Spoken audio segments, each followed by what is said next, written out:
Тем через 5 лет 17-й квартал Якутска и прилегающие к нему районы преобразятся. Сегодня администрация столицы подписала соглашение о капитальной застройке данного квартала столицы с инвесткомпанией «Джода».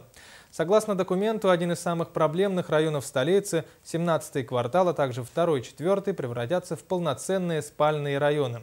С подробностями наш корреспондент Павел Танин.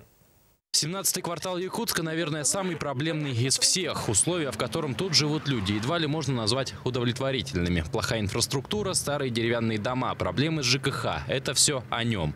Решить проблемы этого района Якутска не могли пару десятков лет. И вот в конце тоннеля загорелся даже не луч надежды, а веры в завтрашний день.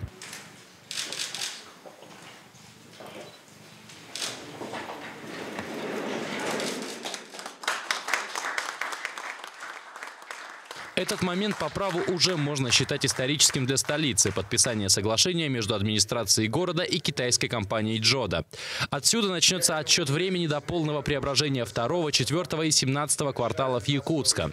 На месте деревяшек возведут современные каменные дома, наладят инфраструктуру, построят новые социальные объекты. Стать одним из лучших районов города кварталы должны уже через 5-7 лет. Вместе с тем, при строительстве компания «Джода» будет использовать строительные материалы собственного производства, что должно положительно сказаться на стоимости жилья и, кроме прочего, поспособствовать расселению жителей аварийных домов. Вы знаете, что одной из основных проблем, с которым и город, и правительство мы здесь в Якутске столкнулись при расселении жителей из аварийного жилья, то, что наши застройщики не хотят работать по государственным ценам, им гораздо выгоднее все продавать на рынке за 65-70 тысяч рублей квадратный метр, нежели продавать нам по 53 тысячи рублей квадратный метр, как, например, по федеральной программе расселения жителей из аварийного жилья. В нашем соглашении с «Джодой» четко указано то, что мы у них будем покупать по государственным расценкам именно тот объем, который нам нужен. Если мы захотим вдруг выкупить практически все жилье, которое они построят, то мы у них купим именно по государственным расценкам.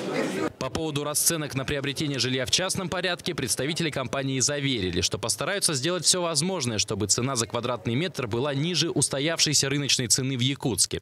Когда начнется строительство, пока не ясно, но уже сейчас администрация столицы разрабатывает план по предварительным местам начала строительства и освоения территории.